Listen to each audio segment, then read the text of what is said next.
ऊपर बैठे हुए होंगे।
पता नहीं।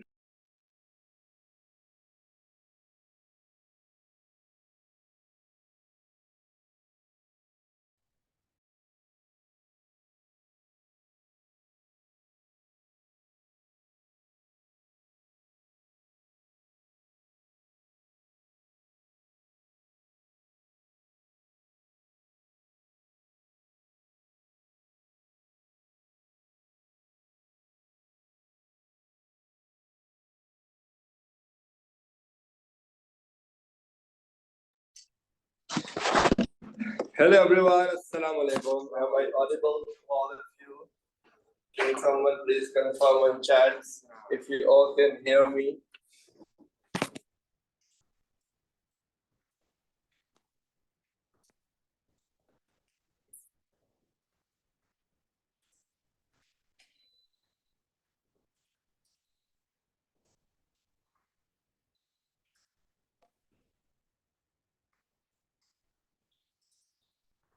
Ji, thank you SN5, Hamdan, Sufyan for your kind confirmation and the share is अर्ज किया है फिजिक्स की आन हो या फिजिक्स की शान हो सर पाशा आप तो हमारे हो ओए ओए इसीलिए मैं अपनी नहीं आज बच्चे जगा रहे हैं क्या बात है भाई वाह वाह वाह चलो बेटा इसी बात पे पढ़ लेते हैं पोलराइजेशन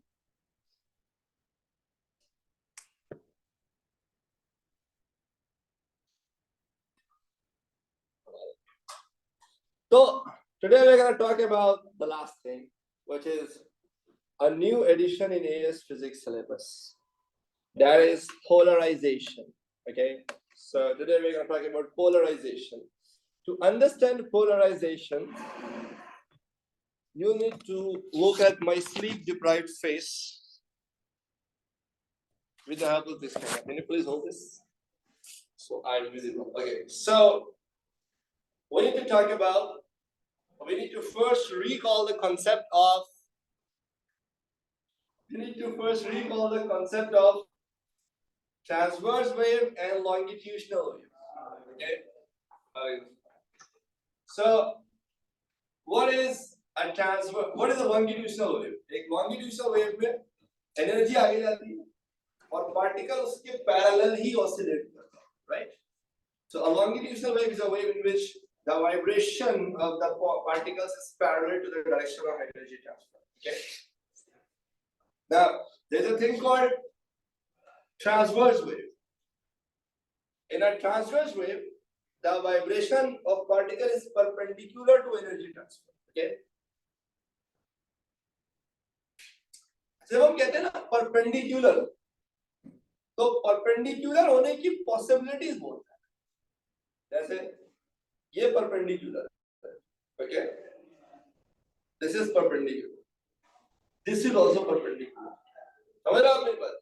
यानी अगर ये एनर्जी का ट्रांसफर है, पार्टिकल यूं ऑसिलेट कर रहा है, ये भी तो परपेंडिकुलर है. अगर पार्टिकल यूं ऑसिलेट कर रहा है, ये भी तो परपेंडिकुलर है. समझ रहे हो आप मेरी बात?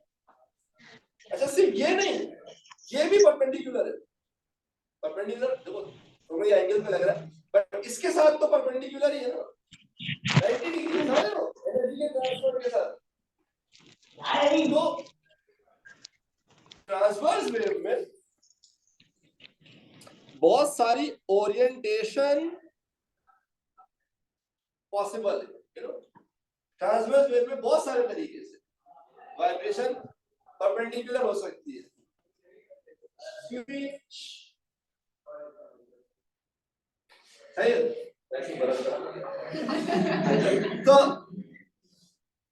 तो ट्रांसवर्स वेव में ना ओरिएंटेशन बहुत सारी पॉसिबल है. यूं भी हो सकता है, यूं भी हो सकता है, ऐसे भी हो सकता है, ऐसे भी हो सकता है. तो अगर किसी ट्रांसवर्स वेव में पार्टिकल्स बाउंड नहीं कि वो किसी पर्टिकुलर ओरिएंटेशन में, लेट्स से हॉरिजॉन्टली या वर्टिकली या किसी पर्टिकुलर प्लेन पे ऑसिलेट करेंगे, अगर वो बाउंड नहीं है, किसी भी प्लेन पे ऑसिलेट कर सकते हैं, तो ऐसी वेव को, ऐसी ट्रांसवर्स वेव को नॉन पोलर या अनपोलराइज्ड वेव कहते हैं. और अगर किसी ट्रांसवर्स वेव में आप पार्टिकल की वाइब्रेशन को रिस्ट्रिक्ट कर देते हैं कि भाई आप या तो सिर्फ यूं ऑसिलेट करोगे या आप सिर्फ यूं ऑसिलेट करोगे, यानी किसी एक एक्सिस पे आपने क्या कर दिया, किसी एक प्लेन पे आपने उसको क्या कर दिया, बाउंड कर दिया कि भाई आप सिर्फ इस प्लेन पर ही ऑसिलेट कर सकते. तो ऐसी वेव को कहते हैं पोलराइज्ड. तो polarisation is the process of restricting the oscillation of a transverse wave to a particular plane. कि भाई एक particular plane पे वो oscillate कर सकता है. तो वो horizontal भी हो सकता है, vertical भी हो सकता है, भाई plane का रहेगा वो perpendicularly, रहेगा वो perpendicularly. अगर ये एनर्जी का ट्रांसफर है ना, तो ये भी perpendicular है, ये भी perpendicular है, ये भी perpendicular रहेगा, ये perpendicularly, लेकिन restricted है किसी एक particular plane पर oscillate करने. तो इस प्रोसेस को कहते हैं पोलराइजेशन. यही वजह है कि पोलराइजेशन सिर्फ और सिर्फ ट्रांसवर्स वेव्स में होती है, लॉन्गिट्यूडनल वेव में नहीं हो सकती. क्योंकि लॉन्गिट्यूडनल वेव में पोलराइजेशन कैसे हो, अगर ये एनर्जी का ट्रांसफर हो तो पार्टिकल की ऑसिलेशन भी उसके पैरेलल ही है ना. तो लाइक इतनी पॉसिबिलिटी हो तो हम रिस्ट्रिक्ट भी करेंगे. आपके पास पॉसिबिलिटी है कि तो उसमें क्या रिस्ट्रिक्शन लाओगे, उसको क्या पोलराइज करें. हम कहते हैं longitudinal wave cannot be polarized, whereas the transverse wave they can be polarized. So अगर एक कोई transverse wave है जिसमें पार्टिकल की या पॉइंट्स की जो ऑसिलेशन है वो रिस्ट्रिक्टेड नहीं है किसी एक पर्टिकुलर एक्सिस पे, वो किसी भी हर एक्सिस पे वो ऑसिलेट कर सकते हैं, तो they are called polarized. No, they are called unpolarized wave. और अगर आपने उनको रिस्ट्रिक्ट कर दिया तो दे आर कॉल्ड पोलराइज्ड. तो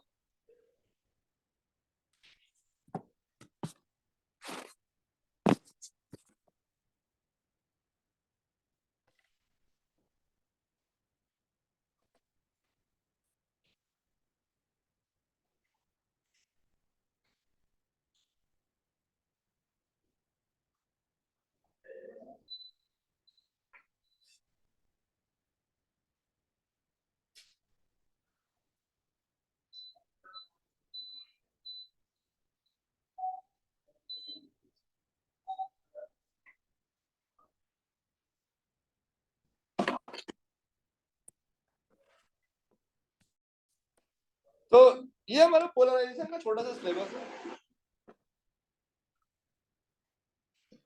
तो ये एक अनपोलराइज्ड वेव है। तो ये तो सामने एक स्क्रीन पे मुश्किल है, इसलिए मैंने अपने हाथों को इतना हिला हिला के समझाया कि लाइक फॉर एग्जांपल एक ऑसिलेशन एक्स एक्सिस पे भी है, वाई एक्सिस भी है, यू भी है। ये सब एक्चुअली इससे परपेंडिकुलर है। वो जो एनर्जी का ट्रांसफर है ना, इससे परपेंडिकुलर ही है। तो this is N unpolarised wave. इसमें ऑसिलेशन फिक्स है भाई, सिर्फ वर्टिकल एक्सिस पर ही, बाकी किसी एक्सिस पर ऑसिलेशन नहीं हो रही। तो this is an example of a polarised wave या प्रिसाइजली वर्टिकली पोलराइज्ड वेव।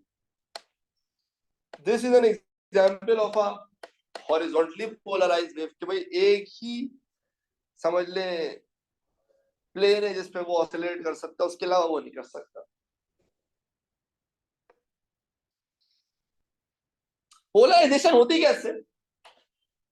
आमतौर पर लाइट की पोलराइजेशन कि भाई आपके सामने ना एक पोलराइजर होता है, और उस पोलराइजर का एक समझ लो उसमें ग्रिड्स होते हैं, और वो ग्रिड क्या करते हैं, हर एक्सिस पे आने वाली वेव के कंपोनेंट को एब्जॉर्ब कर लेते हैं। प्रिसाइजली अगर इलेक्ट्रोमैग्नेटिक रेडिएशन की बात की जाए, इलेक्ट्रोमैग्नेटिक वेव की बात की जाए, तो उसके इलेक्ट्रिक फील्ड को एब्जॉर्ब कर लेते हैं, एक्सेप्ट जो कि बिल्कुल उसके क्या कहते हैं, जो ग्रिड के पैरेलल होती है उसको जाने दे देते हैं। अब ये बात दोबारा आपको समझाता हूं। इसको समझाने के लिए सबसे अच्छी एनालॉजी है द पिकेट फेंस एनालॉजी, कि वो जो कराची में तो इस तरह की फेंसिंग नहीं होती है, वरना पौधे उठा के ले जाएंगे लोग। हमारे यहाँ ताले लगा के रखते हैं हर चीज को, बट ताले को भी एक ताला लगाना पड़ता है, समझ लो। तो वैसे अगर आप किसी ऐसी जगह पे रहते हैं जहाँ अमन अमान की सूरत है, तो वहां लोग बाहर अपनी क्यारियां बनाते हैं और उसमें इस तरह की फेंसिंग करते हैं खूबसूरत सी। तो अब यूं समझ लो जैसे वेव आ रही है ना, अगर आपकी जो फेंसिंग हुई हुई है, यानी जो ग्रिड बने हुए, तो वेव का वो वाला हिस्सा जो उस ग्रिड से गुजर सकता है वो तो गुजर जाएगा, बट अगर इसी को आप घुमा दोगे तो ये अब्सॉर्ब हो जाएगा। जैसे मैं आपको समझाता हूँ किस तरह से। देखो फॉर एग्जाम्पल ये आपका एक पोलराइजर, पोलराइजर का काम होता है पोलराइज करना, ठीक है ना। ये नजर आ रहा है आप लोगों को, इसको ऐसे देखो ये, ठीक है। अब ये एक ट्रांसवर्स वेव आ रही है, ठीक है। अब ट्रांसवर्स वेव में पार्टिकल की ऑसिलेशन ऐसे भी है, ऐसे भी है, ऐसे भी है, ऐसे भी है। तो सिर्फ ये वाली जो है ना गुजर जाएगी, समझ रहे हो, सिर्फ ये वाली। बाकी ये वाली भी अब्सॉर्ब हो जाएगी, ये वाली भी अब्सॉर्ब हो जाएगी, ये वाली भी अब्सॉर्ब हो जाएगी, समझ लो। सिर्फ कौन सी गुजर जाएगी, ये वाली निकल जाएगी। एक पर्टिकुलर एक्सिस में ऑसिलेशन रह जाएगी, बाकी सारे एक्सिस में क्या हो जाएगी। तो एक पोलराइजर का काम क्या होता है, जब जब जब एक लाइट आती है जो जिसमें ऑसिलेशन हर एक्सिस में पॉसिबल है, तो उसको रिस्ट्रिक्ट कर देती है, बाकी सारे कंपोनेंट्स को एब्जॉर्ब कर लेती है, और सिर्फ ये वाला जो कंपोनेंट होता है ना, वो क्या करता है, यहाँ से गुजरता हुआ चला जाता है। तो हम कहते हैं जो लाइट है वो क्या हो गई, वो एब्जॉर्ब हो गई, ठीक है। अच्छा, तो ये करता कैसे, हमारे सिलेबस का पार्ट नहीं है इस पे, क्योंकि ये एनालॉजी जो एक्चुअल प्रोसेस है ना, कि किस तरह पॉलीमर्स इस्तेमाल होते हैं और वो किस तरह इलेक्ट्रिक फील्ड को ऑब्जॉर्ब करते हैं, वो नहीं है हमारे सिलेबस का पार्ट। इसीलिए मैंने एनालॉजी का लफ्ज लिखा है कि सिर्फ समझाने के लिए एक एनालॉजी बनाइए आपको समझ, सही है। अच्छा, अब सिचुएशन ये है कि अगर एक पोलराइजर है वो यूं है, ठीक है, उसके पीछे जो दूसरा पोलराइजर है वो यूं है, तो ऐसे में ये देख रहे हो, नहीं ये दूसरा ऐसे, अगर दो पोलराइजर ऐसे हो जाए ना तब तो मसले की बात, दो पोलराइजर ऐसे हो जाए तब तो कोई मसले की बात नहीं है। तो मुझे हाथ किसके बड़े, इधर उधर उधर उधर, हाँ तुम ठीक है ना, अरे बहुत बड़े देखो तुम एक काम करो, पहले दोनों हाथ यूं रखो, देखो अगर ये दोनों उंगली ऐसे हैं, ठीक है, अगर ये वेव आ रही है, यहाँ से हमें बंद नहीं करना है, ये यूं निकल जाएगी, समझ रहे हो आप मेरे को, ये यूं निकल जाएगी ना, इस एक्सिस में। लेकिन अगर इन्होंने एक हाथ को यूं रखा, समझ लो, और दूसरे को ये देख रहे हो ऐसे, ऐसे, ठीक। अब क्या होगा कि अगर ये वेव यूं आ रही है, चलो ये सारी एब्जॉर्ब होकर ये वाली निकल रही, आगे जाके यहाँ फंस जाएगी, तो बाहर जीरो इंटेंसिटी नजर आएगी, समझ लो। जैसे अगर आप सरपाशा को देखना चाह रहे हो, पोलराइड ग्लासेस होते हैं, ठीक है ना, उन ग्लासेस में अगर फॉर एग्जांपल दो ग्लासेस को ऐसे रखोगे ना, तो तुम्हें सरपाशा नजर आ जाएगा। लेकिन अगर आप उनको यूं रखोगे ना, तो सरपाशा नजर, क्योंकि पहले वाले पोलराइड ग्लास से सिर्फ एक एक्सिस में ही इलेक्ट्रिक फील्ड बच गई थी या आपकी वेव बच गई थी, और अगला वाला यूं खड़ा हुआ था, तो जाहिर सी बात है फिर पीछे कुछ भी नहीं मिलेगा, समझ लो। Will remember your contribution in the field of, famous हो गया आप भाई, ठीक है भाई, कंसेंट था ना भाई आपका, वीडियो बनाने के बाद मांग रहा हूँ।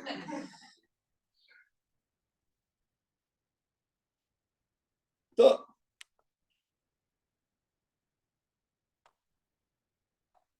ये देख रहे हो, ये सर पासा दाढ़ी मैंने खुद से बनाई है, ठीक है, ये आपका टीचर है भाई, पोलराइड ग्लासेस आपने रखे, आपको पीछे सर पासा नजर आ रहा है, क्योंकि दोनों के एक्सिस पैरेलल है, ठीक है।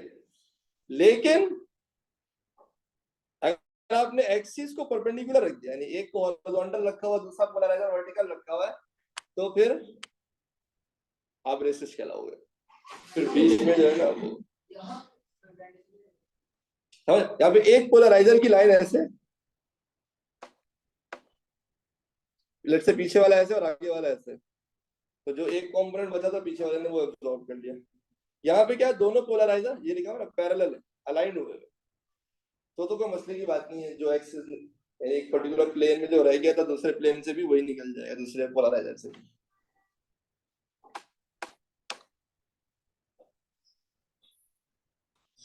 तो अब आप देखो, आपके पास एक अनपोलराइज्ड लाइट थी जो कि एक पोलराइजर से गुजरी, जिसका ये ट्रांसमिशन एक्सिस था, यानी इस एक्सिस को वो अलाउ करेगा, तो सिर्फ वर्टिकल कंपोनेंट रह गया, बाकी सब क्या हो गया, एब्जॉर्ब हो गया। छिछोरपन ये थी कि अब ये पोलराइज्ड लाइट जब तुम दोबारा गुजारते हो पोलराइजर, लेकिन पोलराइजर तुमने बिल्कुल कैसे रखा हुआ, हॉरिजॉन्टल रखते, तो बाहर आपको क्या मिलेगा भैया, क्या मिलेगा, कुछ भी नहीं मिलेगा, यानी जीरो लाइट ट्रांसमिट।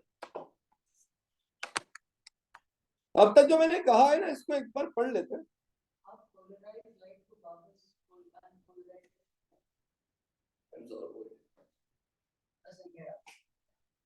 आने वाले तो so in polarization, oscillation of particles occur in one of the directions perpendicular to the direction of wave flow. भाई बहुत सारी परपेंडिकुलर ऑप्शंस है ना, तो किसी एक डायरेक्शन में ऑसिलेट करेगा। Polarisation can only occur in transverse wave. This is because transverse wave oscillate in any plane perpendicular to the propagation of the direction. So there are numerous possibilities ना, जिसमें आप perpendicular रह सकते हो। तो आप क्या कर रहे हो, सारी पॉसिबिलिटीज को खत्म करके एक पर्टिकुलर प्लेन पे रिस्ट्रिक्ट कर रहे हो वेव की ऑसिलेशन को, so that is going to be a polarized, that is going to be a polarized wave, okay. When transverse waves are polarized, this means vibrations are restricted to one direction. These vibrations are still perpendicular direction of propagation. रहती वो फिर भी perpendicular ही है, ठीक है, बहुत सारे perpendicular direction होते हैं ना, तो बहुत सारों में से सिर्फ एक ही रह जाता है, बाकी सब क्या हो जाते हैं, एब्जॉर्ब हो जाते हैं। भाई खालिद भाई, ऐसा ही है, उस्मान नाम है ना तुम्हारा, हाँ चेक कर रहा था तुम्हें, याद है। तो longitudinal waves या sound waves cannot be polarized. This is because they oscillate parallel to the direction of travel. तो उसमें होता ही पैरेलल है, तुम्हें परपेंडिकुलर करना है तो वो पॉसिबल ही नहीं है। Waves can be polarized through a polarizer or a polarizing filter, which only allows oscillation in a certain plane to be transmitted. इसमें पोलराइजेशन की एग्जांपल दी हुई है, पोलराइड सनग्लासेस। आप में से कोई सनग्लासेस यूज करता है पोलराइड? तो ड्राइव करते हुए ना आपको बड़ी आसानी होगी। दिन के वक्त आप देखेंगे कि वो जो अक्सर आंखों पे लाइट पे शायद आगे पड़ रही होती है ना, वो बिल्कुल सीधा सीधा जा रही होती है, ठीक है।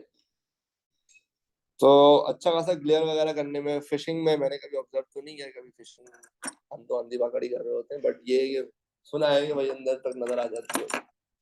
तो वो डिफरेंट इधर उधर के कंपोनेंट सारे अब्जॉर्ब हो जाते हैं, तो एक पर्टिकुलर कंपोनेंट ही आपको मिल रहा होता है ना, तो उससे बेहतर विजन मिलती है। चलो, इससे पहले क्या आया कुछ पढ़ा, छोटा सा एमसीक्यू कराते हैं, जरा मशवरा दे।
आइए सो क्या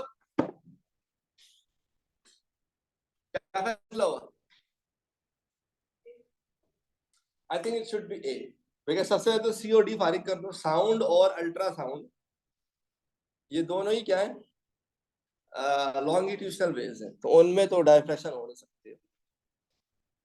surface water waves are diffracted.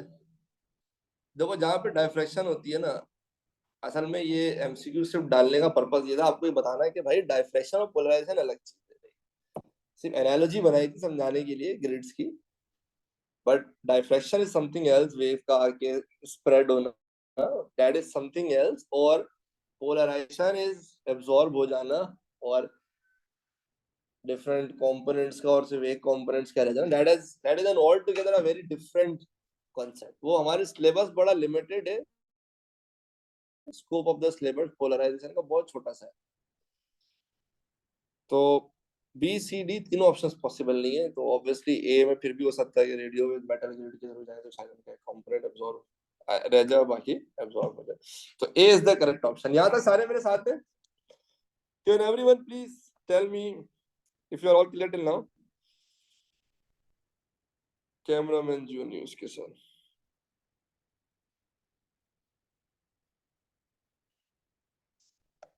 यहाँ तो सारे मेरे साथ हैं।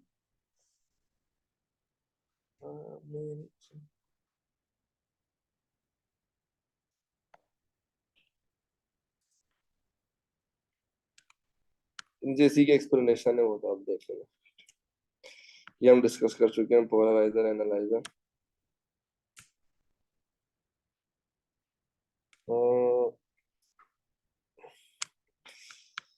चलो पहले मोलेसिस लॉ पढ़ाते हैं। अब अब प्रॉब्लम क्या है? प्रॉब्लम ये कि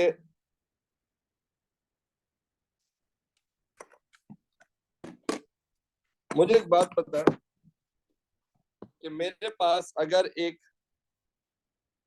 इधर देखिएगा, एक पोलराइजर है, ठीक है, और ये उसका ट्रांसमिशन एक्सिस है, ठीक है, यानी वर्टिकली जो भी कंपोनेंट होगा वो निकल जाएगा, बाकी सब एब्जॉर्ब हो जाएंगे, ठीक है। अच्छा, मेरे पास एक वेव आती है भाई जो इसके थ्रू होते हुए जाती है, सही है। उस वेव के बहुत सारे कंपोनेंट्स हैं, ठीक है भाई,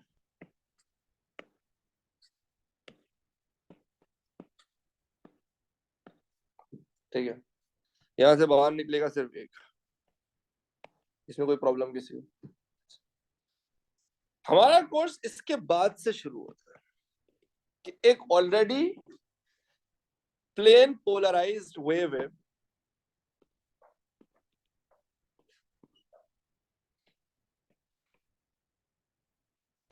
एक ऑलरेडी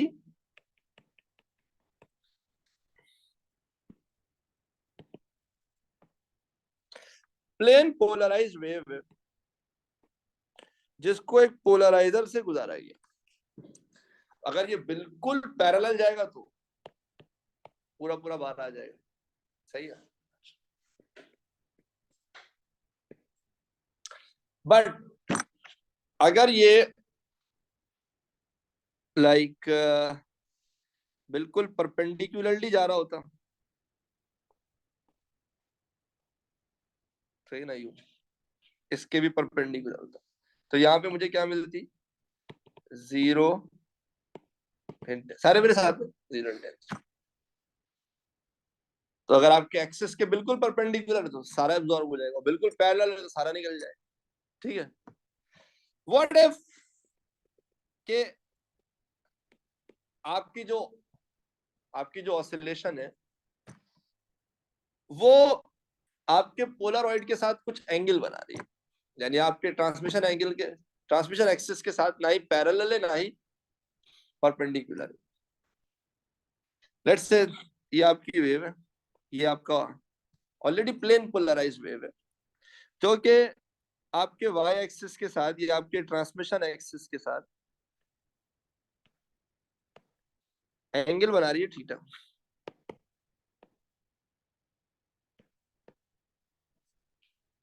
अगर बिल्कुल 90 डिग्री होता तो पूरा एब्जॉर्ब हो जाता, बिल्कुल पैरेलल होता तो कुछ भी एब्जॉर्ब नहीं होता। अब 30 डिग्री है, 40 डिग्री है, तो जब बाहर आपकी वेव आएगी तो कितनी एब्जॉर्ब हो चुकी है, या आसान कर लेते कितनी इंटेंसिटी रह चुकी होगी। अगर इस वक्त इंटेंसिटी थी I0, तो बाहर निकलने के बाद आपके वेव की इंटेंसिटी क्या रह जाएगी, समझ रहे हो आप मेरी बात। इसके ऊपर एक रूल है, एक लॉ है जो हमारे सिलेबस का पार्ट, जैसे मोलेसिस लॉ कहते हैं। वो क्या है कि अगर आपके पोलराइजर से एक ऑलरेडी पोलराइज वेव गुजरती है, let's say at an angle of 40 degrees या एट सम एंगल, उस वक्त जब वो घुसा था उस वक्त उसकी इंटेंसिटी थी I0 और एंगल था थीटा। तो जब वो बाहर निकलेगा तो उसकी इंटेंसिटी होगी ना, that is going to be I0 cos square theta. For example आपकी इंटेंसिटी थी 20 वॉट पर मीटर स्क्वायर। अब आप क्या हो रहे हैं, अगर बिल्कुल पैरेलल होते तो पूरा बाहर आ जाते, पूरी इंटेंसिटी मिल जाती। परपेंडिकुलर होता तो 0 इंटेंसिटी होती, but now you are making some angle like 40 degrees, सही है। तो जब बाहर आओगे ना तो आपकी इंटेंसिटी हो जाएगी I0 cos स्क्वायर थीटा ना, तो ये बराबर हो जाएगी इनिशियल इंटेंसिटी कितनी थी 20, कॉस ऑफ थीटा कितना लेंगे हम और स्क्वायर लगा देंगे। ये इसकी पूरी डेरिवेशन है, पहले एम्पलीट्यूड बनता है फिर स्क्वायर आता है तो फिर इंटेंसिटी की नहीं नहीं, नहीं कुछ नहीं। तो जो इंटेंसिटी बाहर आई that is going to be 11.4। इसका मतलब आसान है भाई, आपके पास ऑलरेडी अगर एक प्लेन पोलराइज्ड वेव है जो कि किसी पोलराइजर से गुजर रही है और आप ये मालूम करना चाहते हैं कि पोलराइजर से गुजरने के बाद आपकी कितनी इंटेंसिटी रह जाएगी, तो उसके लिए आपको ये पता होना चाहिए कि आपकी इंसिडेंट वेव जो आ रही थी उसकी क्या इंटेंसिटी है और वो आपके ट्रांसमिशन एक्सिस के साथ, यानी वो जो पोलराइजर का जो एक्सिस है उसके साथ क्या एंगल बना रहा है। इस फॉर्मूले में आप वैल्यू पुट करें, इंशाल्लाह अफाका होगा, आपको पता लग जाएगा कि जो बाहर निकलेगी आफ्टर पोलराइजर से गुजरने के बाद जो वेव निकलेगी उसकी क्या इंटेंसिटी होगी, वो आप इस इक्वेशन से निकाल सकते हैं, I is equals to I0 cos square theta. क्या बात समझ आती है आप लोग? Is everyone listening to me online? Clear? Yes sir. पहले भी पोलराइज होना चाहिए। अच्छा, सिर्फ आपकी नॉलेज के लिए बता रहा हूँ, सिर्फ आपकी नॉलेज के लिए बता रहा हूँ, हमारे सिलेबस का पार्ट नहीं है, सिर्फ आपकी नॉलेज के लिए बता रहा हूँ कि अगर एक एक क्या कहते हैं नॉन अनपोलराइज वेव जब किसी पोलराइजर से गुजरती है ना, किसी एक ही एक्सिस में बच जाती है, बाकी सब तो एब्सॉर्ब हो जाती है इलेक्ट्रिक फील्ड। तो जब वो घुसी थी, उसकी जो भी इंटेंसिटी है, लेट्स अगर इसकी इंटेंसिटी थी आई, तो निकलने के बाद इसकी इंटेंसिटी बिल्कुल आधी हो जाती है आई अपॉन। ये किसकी बात कर रहा हूं मैं? Unpolarise. This is not in our syllabus, ठीक है, इसको मैं लिख देता हूं ताकि पता हो। Not part of our syllabus. This is part of our syllabus.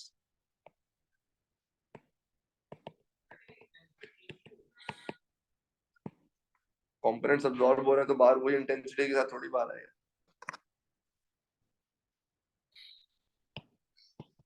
देखो ये जो 40 डिग्री मैंने लिया है ना, ये सिर्फ एग्जांपल लिया समझाने के लिए। मैं 30 भी ले सकता था, 20 भी ले सकता था, तो एक आर्बिट्ररी वैल्यू सेलेक्ट कर लिया सिर्फ समझाने के लिए।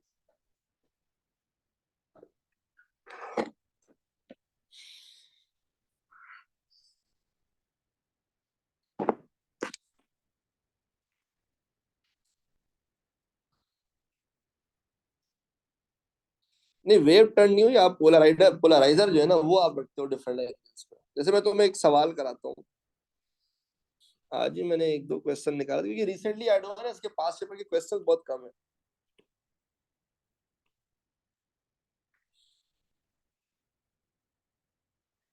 देखो, एक वर्टिकल, एक बीम ऑफ वर्टिक, एक काम करते हैं, ये ग्राफ बाद में बनाएंगे, पहले इसको आसान पार्ट को सॉल्व करते हैं। या ये वाला क्वेश्चन तुम लोगों को पहले करा दो।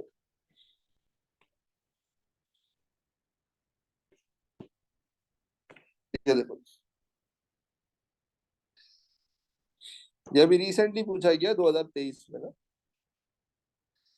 क्या था भाई, दो पोलराइजिंग फिल्टर्स हैं जिनको अरेंज किया गया है, ठीक है ना। पहले वाले को घुसाया गया वे इस तरह से कि जो आपका ये जो ट्रांसमिशन एक्सिस है ना, ये वो आपकी वर्टिकली पोलराइज वेव के साथ एंगल क्या बना रहा है? 35 डिग्री, ठीक है। तो two polarising filters are arranged so that their planes are vertical and parallel, ठीक है, मतलब वो सबके ही होता है। The first filter has its transmission axis at an angle of 35 degrees to the vertical and second filter has its transmission axis at an angle alpha to the, अभी दूसरे की तो छोड़ दो, पहला वाला जो आपके वर्टिकल प्लेन के साथ एंगल कितना बना रहा है? 35 डिग्री। फिर दूसरे में एंगल अल्फा इज ग्रेटर, दूसरा पार्ट पे भी आएंगे, is greater than 35 and less than 90 degree. A beam of vertically polarized light of intensity 8.5 watt is incident normally on the first filter. पहले फिल्टर पे जब आप आए थे ना, उसमें आपकी इंटेंसिटी कितनी थी? 8.5, और आप किस एंगल पे आए थे? 35 डिग्री के साथ। Show that the intensity of the light transmitted by the first ray, जब यहां से आप बाहर निकलोगे उस वक्त आप ये शो करो कि आपकी जो इंटेंसिटी है वो कितनी है? 5.7 watt per meter square, सही है।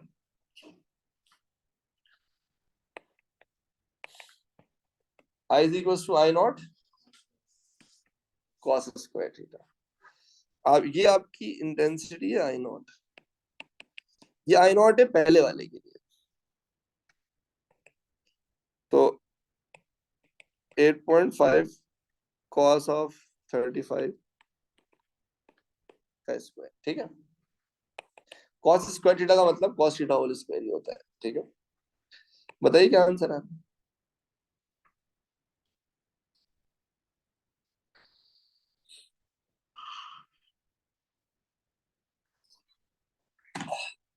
आ गया 5.7।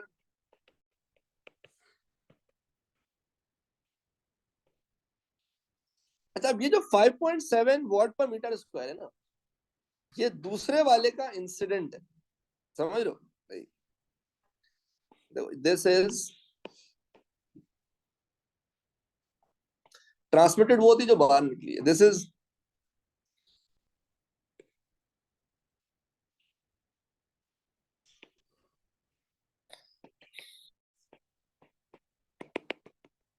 transmitted intensity of first polarizer, ठीक है ना, ये आपका फर्स्ट पोलराइजर है, ठीक है, ये आपका सेकंड पोलराइजर है। दिस इज, बट ये दूसरे वाले के लिए क्या है, इंसिडेंट। यही चीज, incident intensity of second polariser, समझ लो। अब दूसरे वाले के साथ उल्टा हो गया, दूसरे वाले का उसने ये बता दिया कि जब ये 5.7 वॉट के साथ अंदर आए थे ना, तो भाई साहब बाहर निकले थे 5.2 वॉट पर मीटर स्क्वायर। अब तुम एंगल बता दो कि एंगल क्या हो, कोई मसले की बात नहीं। आप फिर से यही इक्वेशन यूज करोगे, I is equal to I naught cos square. अब की बार जो बाहर निकली है ट्रांसमिटेड, वो कितनी है 5 पॉइंट, और आई कितनी थी 5.7, तो बाहर निकली है 5.2, ये आई है 5.7, कॉस स्क्वायर थीटा ये हमें निकालना है। तो 5.2 डिवाइडेड बाय 5.7 हो जाएगा कॉस स्क्वायर थीटा। अब अगर मैं यहाँ से स्क्वायर हटाने की कोशिश करूं, तो मुझे यहाँ रूट लगाना पड़ेगा, ऐसा ही है। तो थीटा बराबर हो जाएगा कॉस इनवर्स ऑफ 5.2, क्या आंसर आ रहा है भाई, 17.2 डिग्री।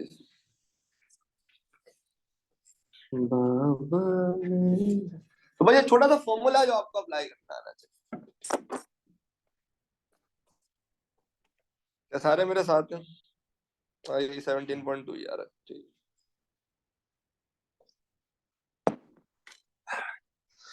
अरे भाई बोलो ना।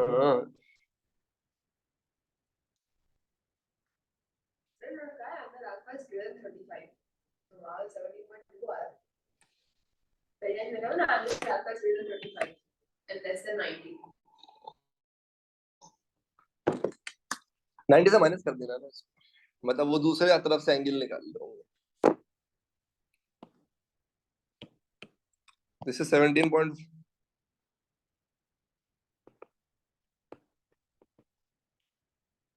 कितना ना 17 पॉइंट को 90 से माइनस कर दो,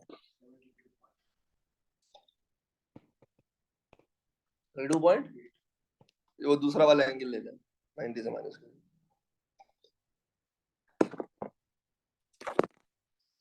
रुको इसको जरा मैं चेक भी कर लेता हूँ।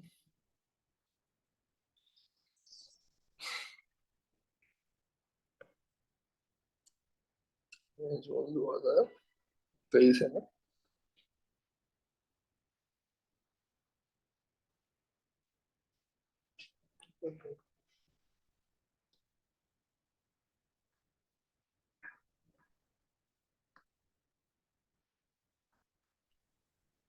सर ये 72.8 कैसा है? जी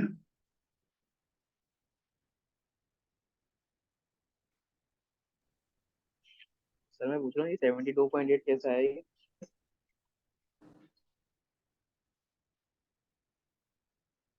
जी जी बोले बोले। मैं कह रहा हूँ सर ये 72.8 कैसा है? हाँ इसी इसी पे हम वर्क कर रहे हैं, एक बार रुकिएगा जरा।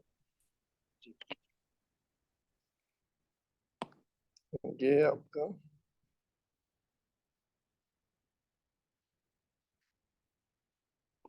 आपका ट्रांसमिशन एक्सेल,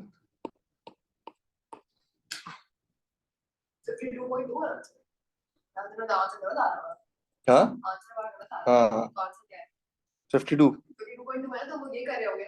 हाँ मैं वही ऐसे दोबारा, हाँ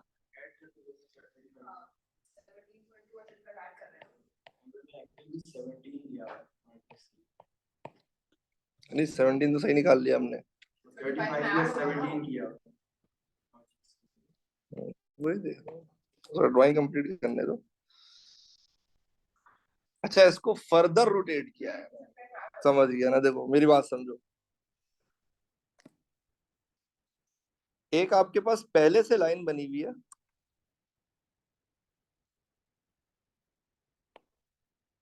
तो देखना मैंने भी जल्दी जल्दी मैंने।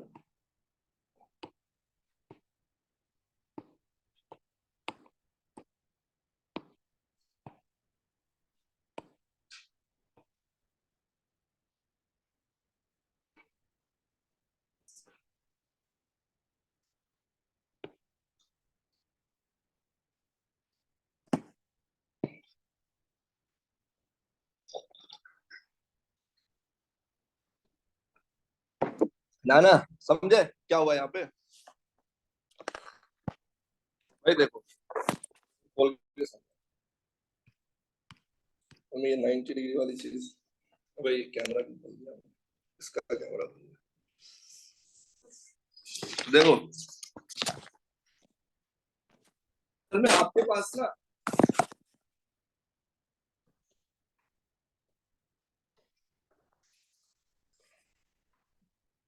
आपके पास एक एक जो आपकी ग्रेटिंग थी ना, वो ऑलरेडी एक पर्टिकुलर एंगल, सही है, उस पर्टिकुलर एंगल पे पहले एक ट्रांसमिशन हुई, सही है। अब वो आपका रेफरेंस एंगल, आपने देखा उसके हिसाब से फर्दर कितना एंगल निकला, दैट इज 72। बट जो फाइनल आंसर है ना, वो एक इनिशियल एक्सिस से ही मान रहा है। तो पहले आपने जो मूव कराया था वो 35 ऑलरेडी मूव करा लिया था, नेक्स्ट पे फर्दर 72 डिग्री का डिविएशन, 17 डिग्री का डिविएशन है। तो इनिशियल से टोटल डिविएशन कितना आया? 52 का। समझ रहे हो आप लोग मेरी बात? असल में दोनों एंगल ना वो सेम ही इनिशियल रेफरेंस लाइन से मान रहे हैं आप। समझ आ रही तुम लोगों को? यस, वो मैं जो हूं ना 90 से माइनस इसलिए करने बैठ गया था बिकॉज मैं किसी और चल रहा था कि क्या पता वो दूसरे एक्सिस से मांग रहे हो। But now it's clear. समझ आप लोग समझ आ रही है बेटा ये क्या किया हमने?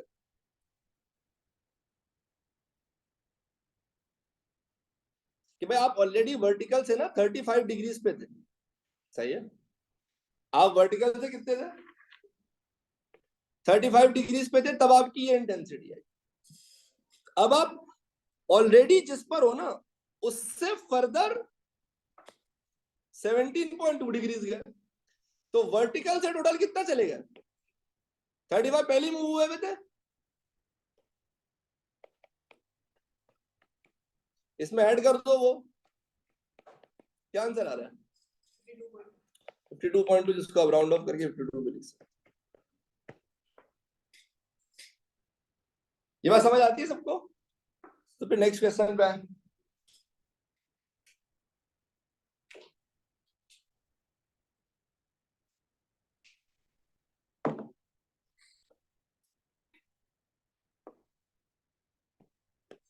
अच्छा अब इस क्वेश्चन पे हम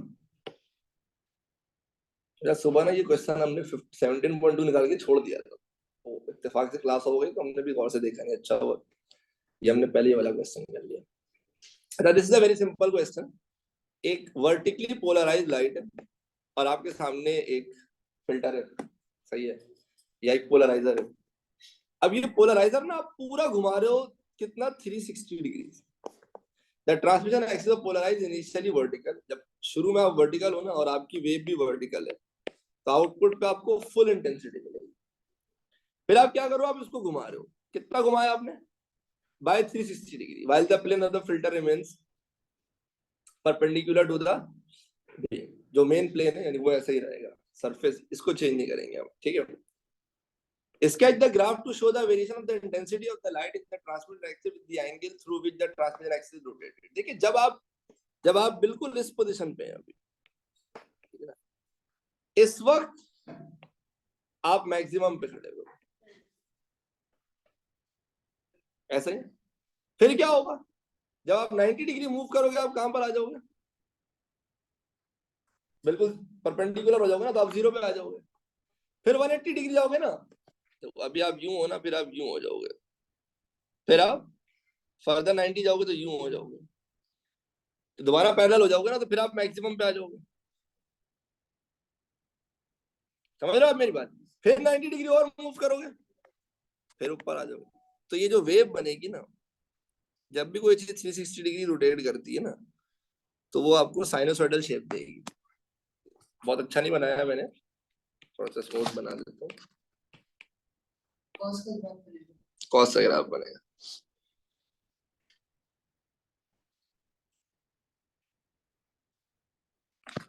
समझ लो, आखिरी वाला थोड़ा सा स्ट्रेट हो गया, इसको भी होगा।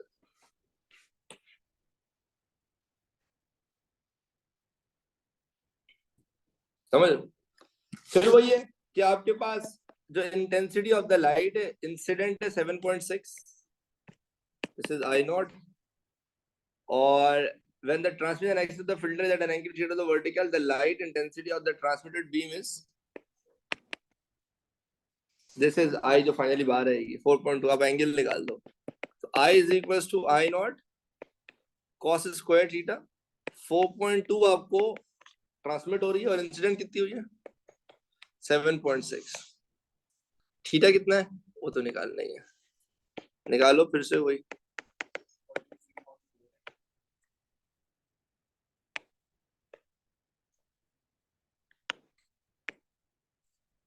क्या आंसर आ रहा है थीटा? तो ये यार डिफरेंट क्यों आ रहा है 4.2 और 7.6? सबका ही आ रहा है 43.41। हाँ क्या ना, सुबह 42 आ रहा है, 10 का आंसर 42 है भाई, 42।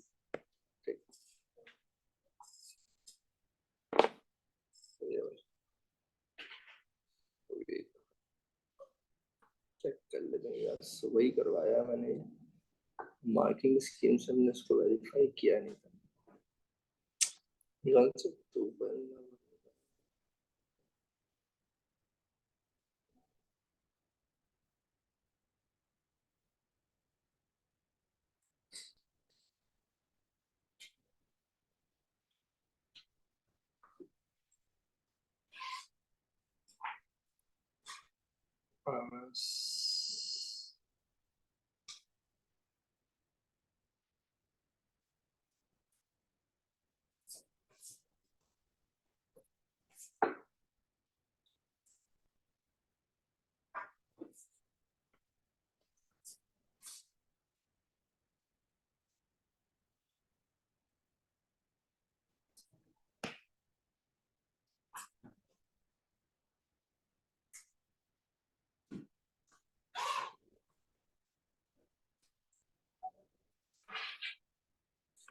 हाँ सही है, यही आंसर आ रहा है। ठीक है भाई, समझ आ गया सबको? कोई कंफ्यूजन है, कोई सवाल तो प्लीज पूछो। नहीं नहीं, देखो जब आप एक चीज रोटेट करते हो ना, तो आप जब आप सर्कुलरली किसी चीज को मूव करते हो ना, तो आपकी इक्वेशन इंटेंसिटी की क्या है, आई नॉट कॉस स्क्वायर थीटा। तो कॉस का कर्व भी लीनियर नहीं होता ना। जैसे मैं तुम्हें एग्जांपल देता हूँ, मुझे एक बात बताओ, कॉस ऑफ 0 कितना है 1, ठीक है। अच्छा अब एक काम करो, कॉस ऑफ 10 बताओ कितना है, कॉस ऑफ 20 बताओ,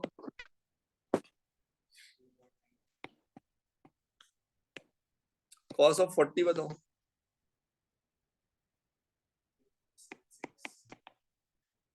कॉस ऑफ 50 बताओ। कहीं से तुम्हें लिनियरिटी नजर आ रही है इसमें? समझ रहे हो आप मेरी बात? या चलो आसान कर देते हैं, कॉस 0 है ना, कॉस 45 बताओ कितना होता है, 0.70। कॉस ऑफ 1 बताओ, और 90 बताओ कितना होता है,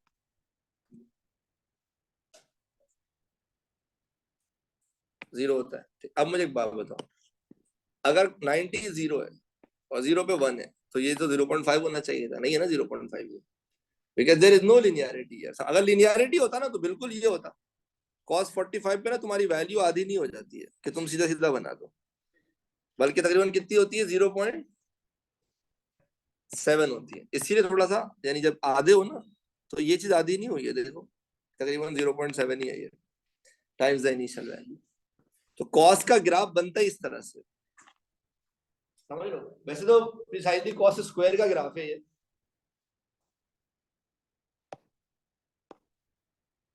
ठीक है भाई, मंडे से इंशाल्लाह हम स्टार्ट कर रहे हैं इलेक्ट्रिसिटी, सही है, फुल टाइम माहौल बना के। तो मेक श्योर करें भाई कि आप लोग दबा के इस वीकेंड पे ना वेव्स की प्रैक्टिस करें, ठीक है, ख्याल रखिएगा, अल्लाह हाफिज।